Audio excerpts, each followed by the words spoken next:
आगरा में श्री श्याम जी का जो सुंदर स्थान विराजमान है, प्रेम निधि नाम के एक परम वैष्णव भक्त हुए, जिनके लिए ठाकुर जी यहां विराजे। पुष्टि मार्गीय वैष्णव थे, नित्य ठाकुर जी की सेवा करते थे। वही राग रहने दीजिए। खूब भाव से सेवा करते थे ठाकुर जी की।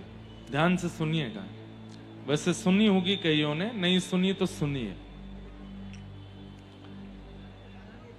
किसी समय पर आगरा मुगल लोगों का गढ़ होता था और अधिकतर मुगल साम्राज्य करने वाले जो भी भारत में आए, मुगल आक्रांता, उन सबका प्रिय स्थान आगरा ही होता था। उस समय की बात है कि जब मुगल आक्रांताओं ने अपना गढ़ बना रखा था आगरा को, और यहां पर भजन पूजन पाठ आदि करने वालों को बहुत परेशान किया जाता था, उनका बहुत निरादर किया जाता था, और कभी कभी तो निर्मम हत्या तक कर दी जाती थी। ऐसी स्थिति थी। प्रेम निधि जी चाहते तो वृंदावन में रह सकते थे, बहुत दूर नहीं है वृंदावन यहां से, लेकिन उनके मन का भाव था कि कमल कीचड़ में ही उगता है और वही कमल फिर ठाकुर जी के चरणों तक पहुंचता है। कई बार व्यक्ति अपनी विपरीत परिस्थिति का त्याग कर देता है ठाकुर जी के भजन के लिए। अच्छी बात है, क्या करना चाहिए, जहां अनुकूल वातावरण हो वहीं बैठ करके भजन करना चाहिए। लेकिन एक बात याद रखिएगा, विपरीत परिस्थिति में भी अपने भजन को डगमगाने ना देने वाला ठाकुर जी को अति प्रिय है। जैसे कमल कीचड़ है, दुर्गंध है, लेकिन फिर भी कमल प्रकट होता है और उस कीचड़ के एक अंश को भी अपने ऊपर आने नहीं देता। इसलिए ठाकुर जी को कमल अति प्रिय, सबसे प्रिय पुष्पों में कमल है ठाकुर जी को। कहां तक कहें, ठाकुर जी के श्री अंग की उपमा भी कमल से ही दी जाती है। भगवान के हस्त कमल, चरण कमल, मुख कमल, सब कमल। वो कमल कहां होता है? विपरीत दिशा में, विपरीत परिस्थिति में। नदी में नहीं होता, कीचड़ में होता है, दलदल में होता है, सरोवर में होता है। तो ऐसे ही जो भक्त देखते हैं कि हमारा परिवार विपरीत है, माहौल विपरीत है, यहां भजन नहीं कर पाएंगे, वृंदावन चलो, बरसाना चलो, गोवर्धन चलो, नंदगांव चलो, बद्रीनाथ चलो, हरिद्वार चलो, ऋषिकेश चलो, वो एक प्रकार से गुलाब के पुष्प बन जाते होंगे, मोगरा के पुष्प बन जाते होंगे, चंपा चमेली के पुष्प बन जाते होंगे। लेकिन जो विपरीत परिस्थिति का त्याग नहीं करता और वहां रह करके भी अपने भजन को डगमगाने नहीं देता, वो कमल बनता है। और ठाकुर जी उसको हृदय से लगाते हैं, ठाकुर जी उसको चरण में देते हैं।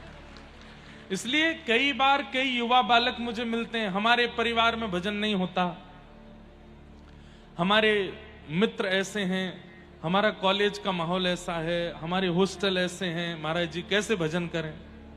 मैंने कहा, विपरीतता में भजन करना तो सबसे श्रेष्ठ है। 10 लोगों में कथा करना, उन 10 लोगों का मन कथा में लगवा लेना कोई बड़ी बात नहीं। 10,000 के बीच में कथा करना और एक को भी बोलने ना देना और सबका मन कथा में लगवा के रखना बहुत बड़ी बात है। विपरीत परिस्थिति देखने में बहुत आसान लगता है, लेकिन करना उतना ही कठिन। तो जितना कठिन परिस्थिति को व्यक्ति जूझता है, लड़ता है, ठाकुर जी उसको इतना प्रेम करते हैं। और जो कठिनाई से थोड़ा सरल मार्ग अपनाने का प्रयास करता है, ठाकुर जी प्रेम तो उससे भी करते हैं, लेकिन उतना नहीं करते। ये संसार जितना कठिन हो सकता है हो जाए, पर हम भगवत भजन नहीं छोड़ेंगे, ठाकुर जी को नहीं छोड़ेंगे। मीराबाई के लिए आसान था क्या? विवाह हुआ मेवाड़ में, राव दूदा जी के घर में जन्मी मीराबाई ऐसे परिवार में गई जहां पर भजन का भाव भी नहीं था। सब विपरीत हैं, केवल पति अनुकूल थे, ससुर जी अनुकूल थे, बस। ससुराल में और कोई अनुकूल नहीं था। लेकिन ठाकुर जी की पथ पर चलने वाला इतनी आसानी से चल नहीं पाता ना। अनुकूल पति, उसको भी ठाकुर जी ने मीराबाई से दूर कर दिया, उनके प्राण चले गए थे। सब लोग इधर देखो, ध्यान से सुनो। और अनुकूल ससुर कुछ महीनों बाद वो भी चले गए। मतलब मीराबाई के कहने, अपना कहने वाले दो ही लोग थे ससुराल में, पति और ससुर दोनों चले गए। और उन विपरीत दांतों के बीच में एक जीव के भांति मीराबाई रहती थी। कभी विष दे करके मारने का प्रयास करते थे, कभी सिंह को छोड़ करके मारने का प्रयास करते थे, कभी ठाकुर जी की झांपी जी में सर्प छोड़ देते थे। कितने प्रयास किए मीराबाई को मारने के लिए, लेकिन बाईसा ने अपना भजन नहीं छोड़ा। हां, कब छोड़ा अपना ससुराल?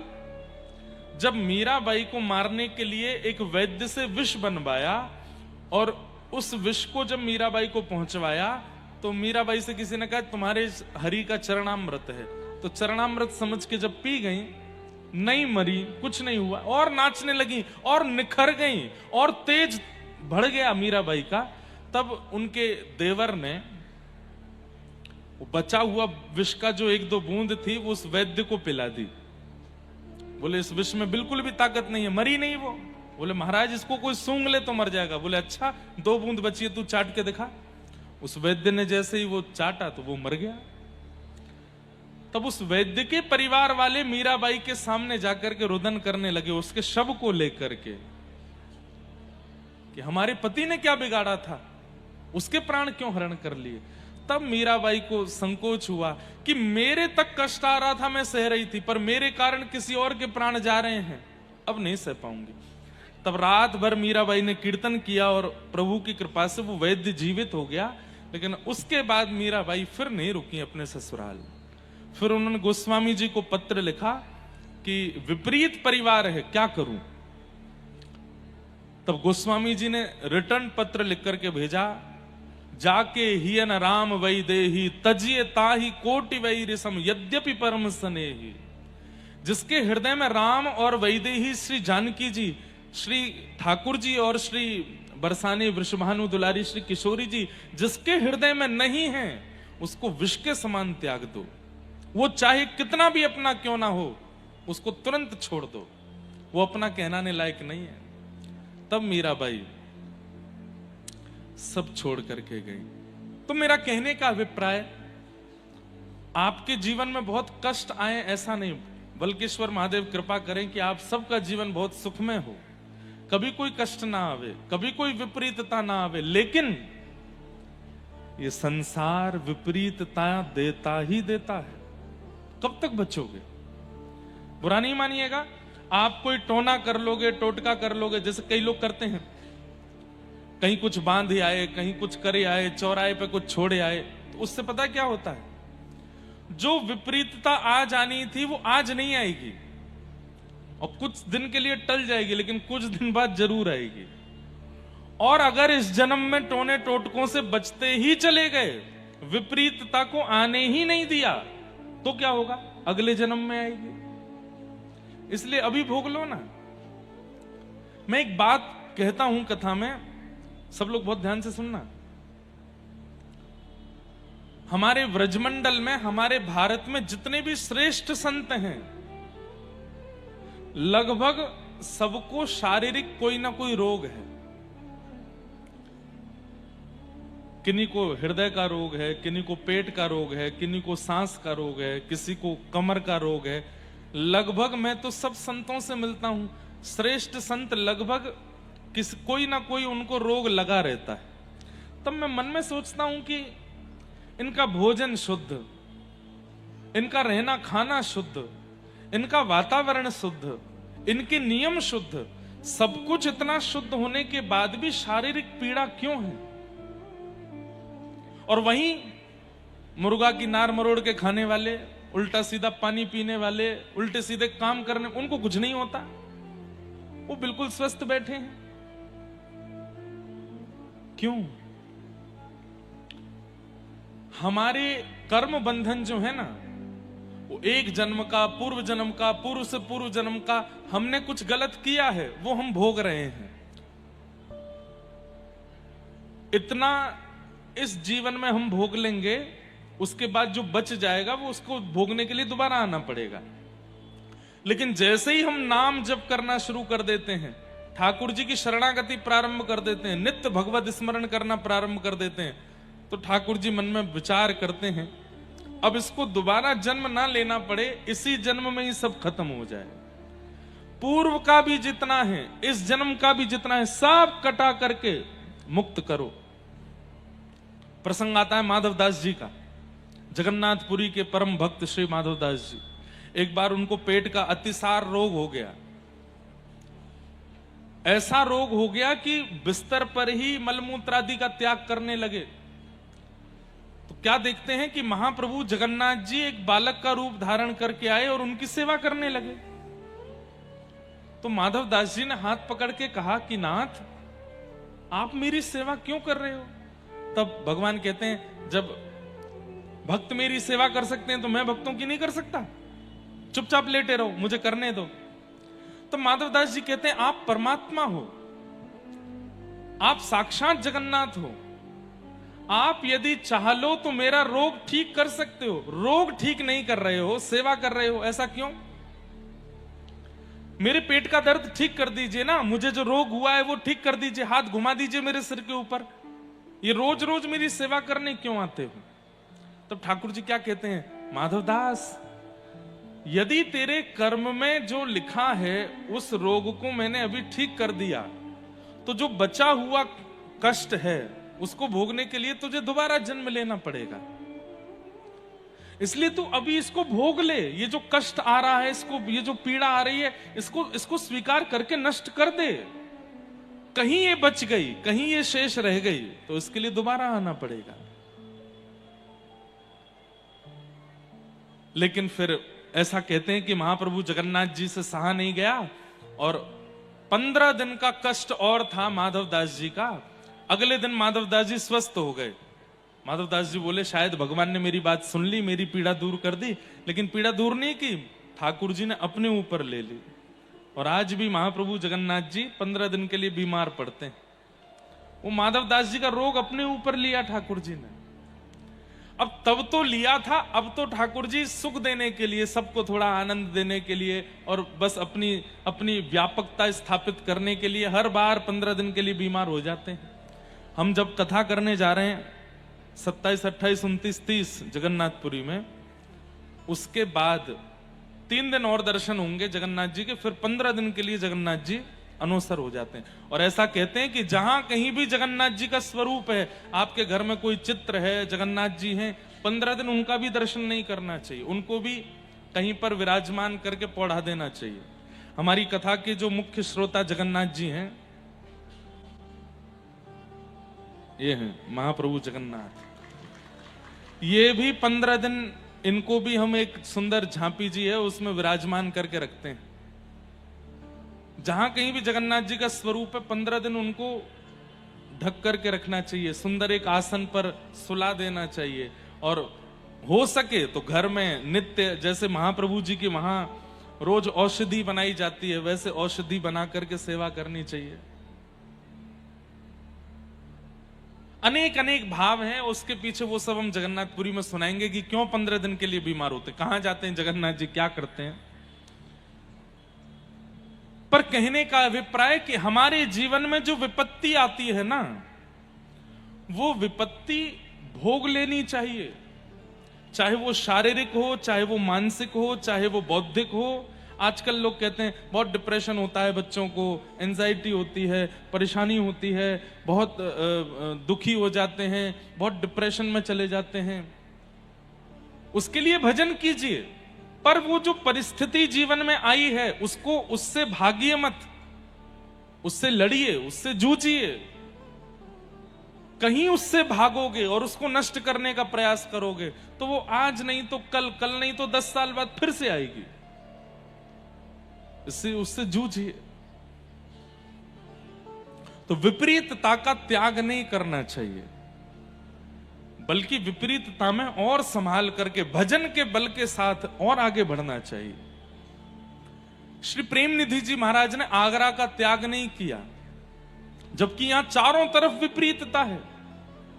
वे चाहते तो वृंदावन जाके सेवा कर सकते थे अपने ठाकुर जी की, लेकिन उनके मन में भाव था कि ठाकुर जी को कमल प्रिय है और कमल कीचड़ में ही उगता है, मैं यहीं रह के करूंगा। कैसे भजन करते थे?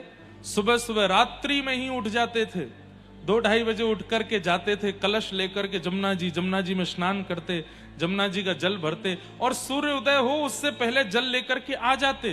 क्योंकि म्लेच्छ लोग जब उठ जाते थे तब शिखाधारी, सूत्रधारी, तिलकधारी, धोतीधारियों को देख नहीं पाते थे, उनको मारने लगते थे, उनको तंग करते थे, परेशान करते थे।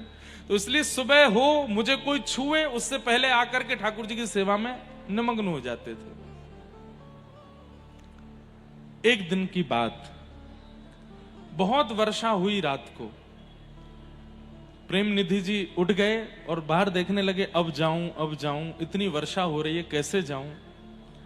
अब वर्षा में दलदल हो गया, तब कंक्रीट के रोड तो होते नहीं थे, कच्चे रोड होते थे, उन सब में दलदल बन जाता था। सोचने लगे क्या करूं, तो मन में सोचे कि सुबह होगी, ये सब म्लेच्छ लोग परेशान करेंगे, निकल पड़ता हूं।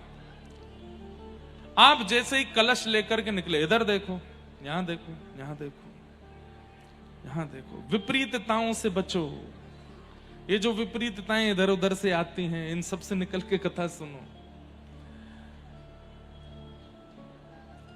बारिश हो रही थी, कीचड़ दलदल हो रहा था, और ऐसे में और भी कई सारे डर होते हैं कि बारिश के बाद कभी सांप, कातर, बिच्छू आदि ये सब निकल आते हैं, और फिर रोड भी दिखता नहीं है अच्छे से। उस समय पर लाइट होती नहीं थी, मशाल होती थी, मशाल भी कैसे लेके जाएं, इतनी वर्षा हो रही है। तभी आपने क्या देखा कि जिस रास्ते से आप जाते थे, सामने आगे ही एक ज्यादा बड़ा नहीं और ज्यादा छोटा भी नहीं, सामान्य स्थिति का एक बालक जैसा, और वो मशाल लेकर के खड़ा है। उसका मुख नहीं दिख रहा है, पर वो मशाल लेके खड़ा है। आप पहले तो घबराए, कौन है, लेकिन फिर भी आप सोचे मुझे तो ठाकुर जी के लिए जल लेके आना है, सेवा में देरी नहीं होनी चाहिए। आप तुरंत कलश लेकर के चले, वो मशाल वाला बालक भी आगे आगे चलने लगा। आप सोचते गए, हे ठाकुर जी रक्षा करना, पता नहीं कौन है, कोई म्लेच्छ ना हो, बस मैं तो जमुना जी पहुंच जाऊं, जल भरूं और तुरंत लौट के आऊं। जमुना जी पहुंचे, जमुना जी में जाके स्नान किया, वो मसाल वाला बालक थोड़ा दूर चला गया। स्नान करके आप जैसे ही कलश भरे, वो फिर आ गया, और वो कुछ बोलता नहीं है, बस आगे आगे राह जैसे दिखा रहा है, और दिखाता हुआ वो फिर वहां से अंतर ध्यान हो गया। आप अपने निवास पर, कुटिया पे पहुंच गए, आपने अपने पैर वैर धोए, बोले भैया आज तो ठाकुर जी ने बड़ी कृपा करी, पता नहीं कहां से कोई सज्जन आ गया, मशाल लेकर के पूरे रास्ता दिखा के लाया हूं मुझको, बड़ी कृपा, जय जय, बड़ी कृपा।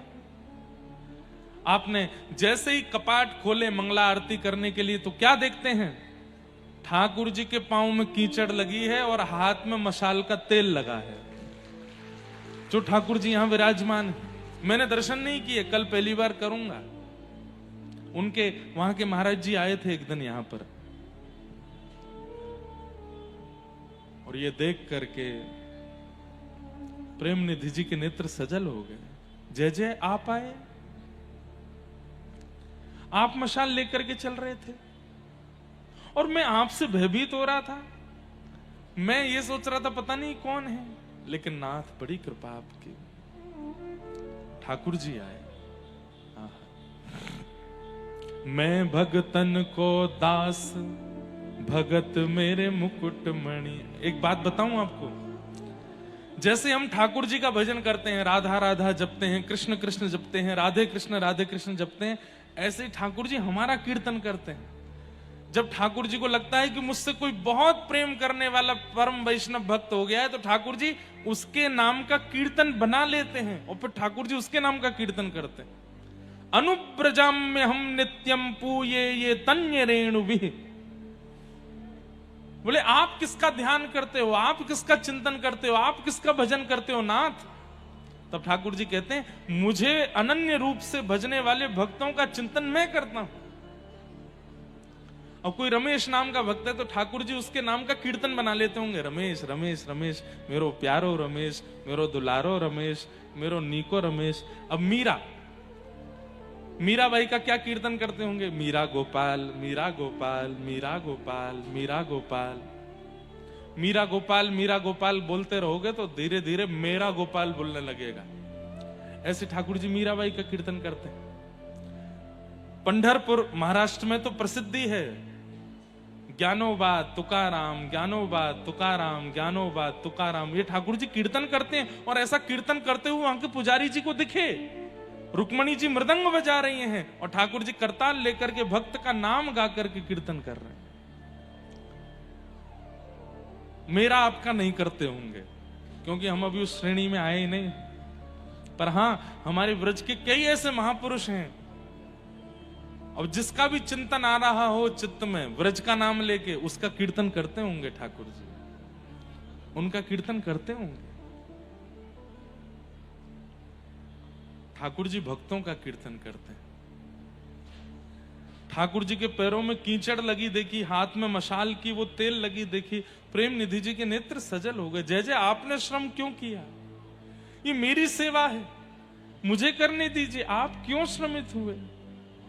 चरणों में गिर के खूब रोए, चरण धोए ठाकुर जी के, हाथ पोंछे, स्नान आदि कराए, सेवा करी। तब से प्रेम निधि जी इतने गंभीर हो गए, गंभीर मतलब अब भावुक रहने लगे।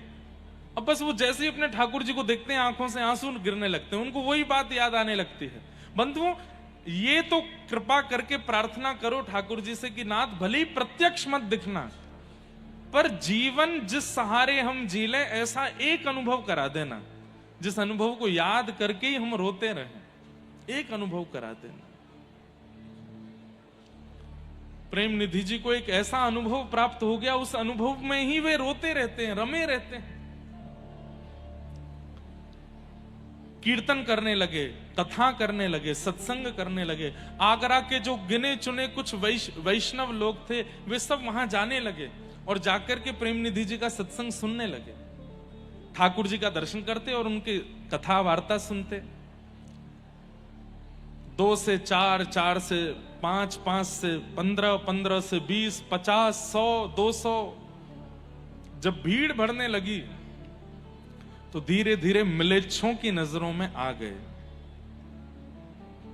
कौन है ये? इतने वैश्य समाज के, वैष्णव समाज के, हिंदू समाज के लोग कहां जाते हैं? बोले प्रेम निधि नाम का व्यक्ति है, उसका प्रवचन सुनने जाते हैं। जाकर के बादशाह से शिकायत कर दी। बोले कि ये, अब शिकायत में तो कुछ भी कह देते हैं ना। अच्छा, शिकायत और दोष उन्हीं को दिखते हैं जो कभी पास गए ही नहीं।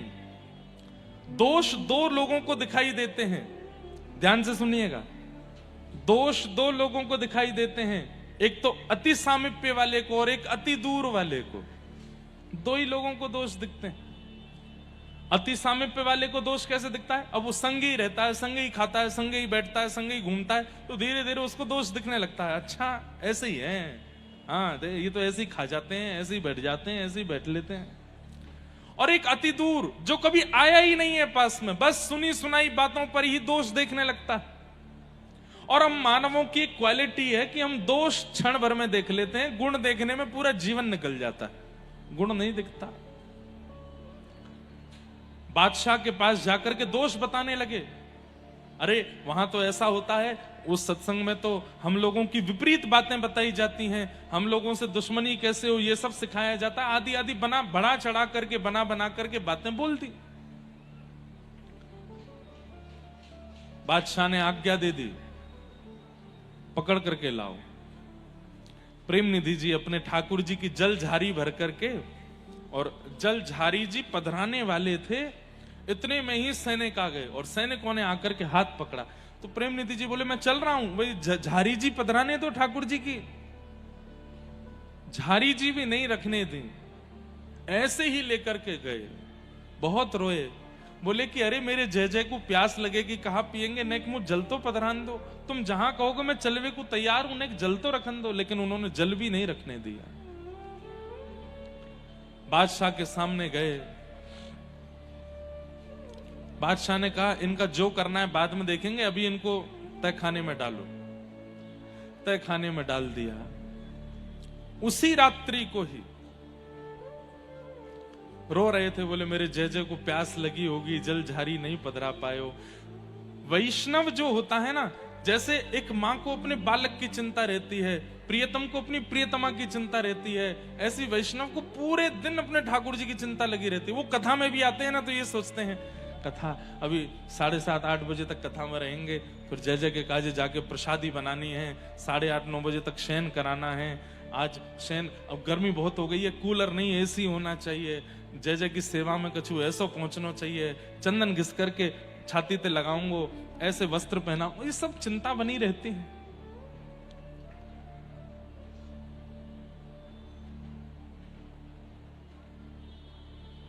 राजा सोया था अपने कक्ष में, इतने में ही वो कोई स्वप्न जैसा दिख रहा था, और उसको ऐसा दिखा कि जिनकी वो इबादत करता है वो उसके स्वप्न में प्रकट हो गए, और उसके स्वप्न में प्रकट होकर बोल रहे हैं मुझे प्यास लगी है, पानी पिला।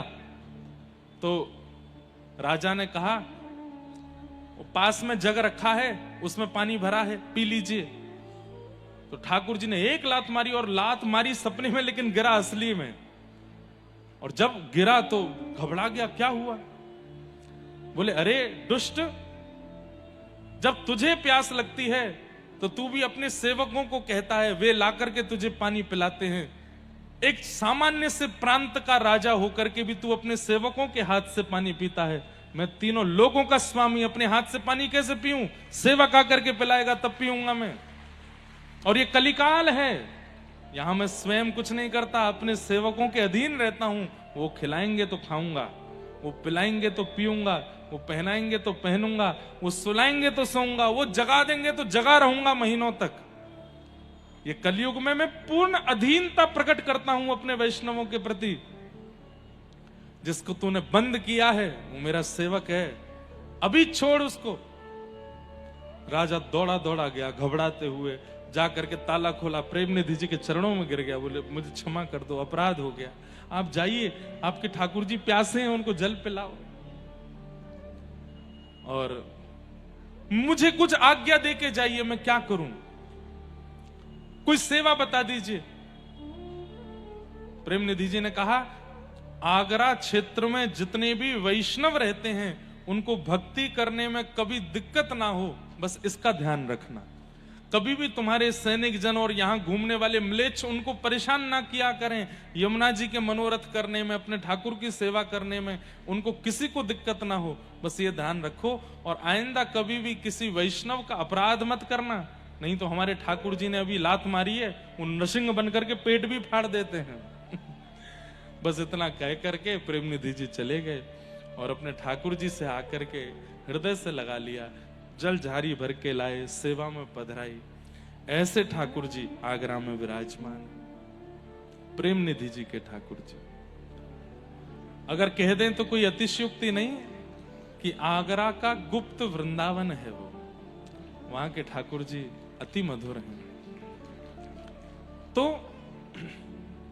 मीराबाई का एक बहुत सुंदर पद है, हे थारी चाकरी में चूक कोनी, राखू मारा सावरिया, राखू मारा सावरिया, चाकर राखो जी, गिरधारी माने चाकर राखो जी, हे गिरधारी माने चाकर राखो जी, हाँ बनवारी माने चाकर राखो जी। गाँव भाव से, ओ थारी नौकरी में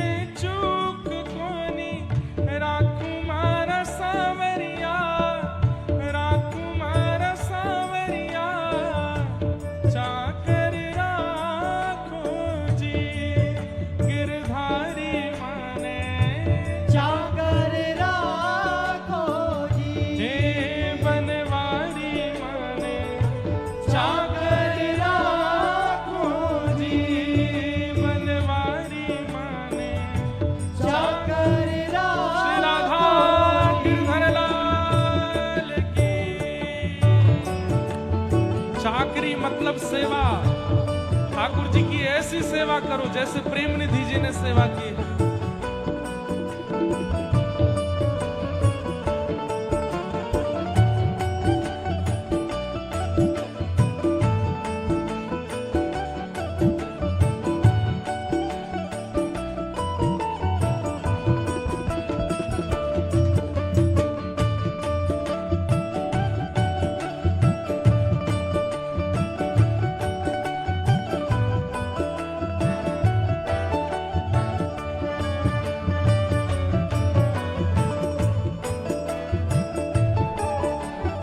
मीराबाई क्या कहती है? हो चाकर रहसू बाग लगासू, नित उठ दर्शन पासू। चाकर रहसू बाग लगासू, नित उठ दर्शन पासू। हाँ, चाकर रहसू बाग लगासू, नित उठ दर्शन पासू। चाकर रहसू बाग लगासू, नित उठ दर्शन पासू। हे वृंदावन री कुंज गलिन में हरि लीला गासू। वृंदावन री कुंज गलिन में हरि लीला गासू। हे वृंदावन की कुंज गलिन में हरि की लीला गासू। वृंदावन की कुंज गलिन में हरि की लीला गासू। ओ मैं तो हरि की लीला गासू मारा सावरिया, गासू मारा सावरिया। चाकर राखो जी गिरधारी माने, चाकर राखो जी, हे बनवारी माने।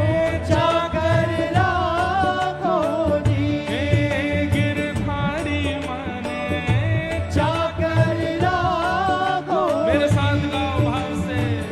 ओ थारी नौकरी में चूक कोनी, राखू मारा सावरिया, राखू मारा सावरिया। चाकर राखो जी गिरधारी माने, चाकर राखो जी, हाँ बनवारी माने। चाकर राखो। श्री राधा रमण लाल की।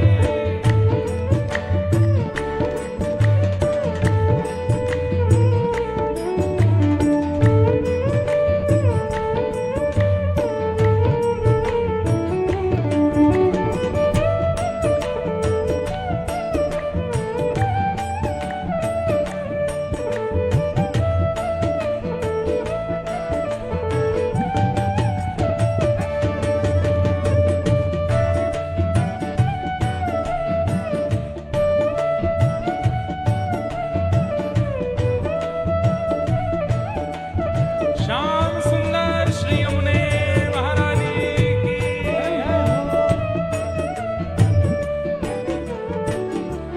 हे मोर मुकुट पीतांबर सोहे, गल में जयंती माला।